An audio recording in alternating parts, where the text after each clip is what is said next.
Salam Bapak Ibu Saudaraku yang dikasihi Tuhan Yesus Kristus. Renungan hari ini saya ambil dari Filipi pasal 4 ayat yang ke-13.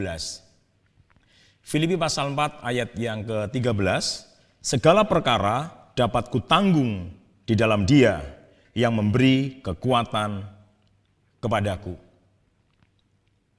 Surat ini ditulis oleh Paulus kepada jemaat di Filipi.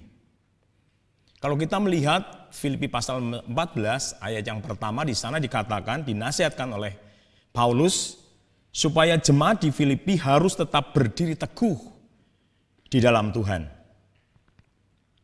Berdiri teguh di dalam Tuhan adalah hal yang sangat penting, menjadi tema sepanjang sejarah kehidupan rohani manusia.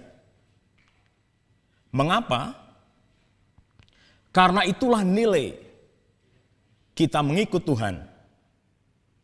Apapun boleh terjadi atas setiap hidup kita, baik itu kesukaan, kesenangan, baik itu kesusahan, dan lain sebagainya, bahkan pergumulan yang sangat besar, seperti hari-hari ini. Dan kalau kita belajar, Paulus mengalami itu semua, Bapak Ibu Saudara. Dia mengalami yang namanya aniaya, dia mengalami yang namanya bahaya maut. Dia mengalami kesukaran di dalam kehidupan dia melayani Tuhan. Namun dalam Filipi pasal 4 ayat 13 dia katakan, segala perkara dapat kutanggung di dalam Dia yang memberikan kekuatan kepadaku. Hari ini kita mau belajar dua hal dari ayat ini, Bapak Ibu Saudaraku. Yang pertama, dikatakan segala perkara dapat kutanggung di dalam Dia. Apa itu segala perkara? Segala perkara adalah segala sesuatu yang terjadi atas setiap hidup kita. Segala sesuatu yang Tuhan izinkan terjadi atas hidup kita, itulah segala perkara. Baik itu yang menyenangkan kita, baik itu yang menyukakan kita, ataupun itu membuat kita mungkin mengalami ketidakenakan di dalam daging kita.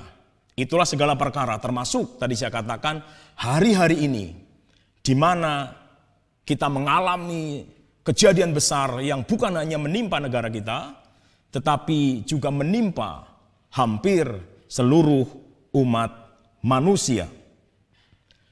Nah, kalau kita belajar dari ayat ini, segala perkara dapat kutanggung di dalam Dia. Kata kuncinya adalah di dalam Dia.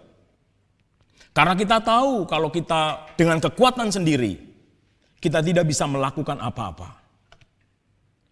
Teori-teori yang berkembang hari-hari ini belum bisa mengatasi segala sesuatu yang sedang terjadi hari-hari ini. Tetapi Paulus mau mengajarkan kepada kita, lewat apa yang dia alami, lewat pergumulan berat, lewat tantangan-tantangan yang dialami, dia katakan segala perkara dapat kutanggung di dalam Dia. Kata kuncinya adalah di dalam Dia. Pemikiran kita, hidup kita, keputusan-keputusan kita harus ada di dalam Dia. Karena itulah yang membuat kita kuat. Karena itulah yang membuat kita mengerti bahwa Allah ada bersama-sama dengan kita. Sekalipun di sekeliling kita ada persoalan-persoalan yang besar, tetapi di dalam Dia Allah memberikan kekuatan yang luar biasa.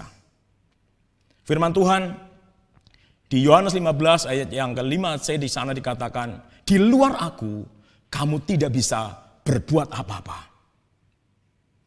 Melalui kejadian yang besar ini kita sedang diajar, Bapak Ibu Saudara, bahwa kekuatan kita tidak ada apa-apanya.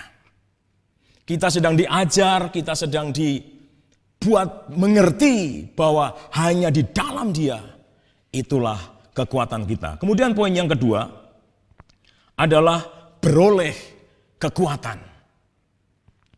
Ketika kita ada di dalam Dia, maka kekuatan yang daripada Tuhan, itulah yang Tuhan berikan. Dan Paulus mengalami betul akan firman ini.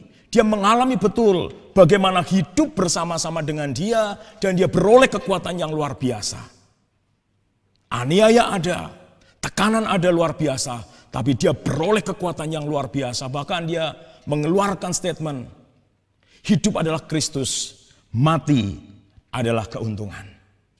Mari Bapak Ibu Saudara, lewat renungan firman Tuhan pada hari ini, kita belajar di masa-masa seperti sekarang ini, kita harus berdiri semakin teguh di hadapan Tuhan.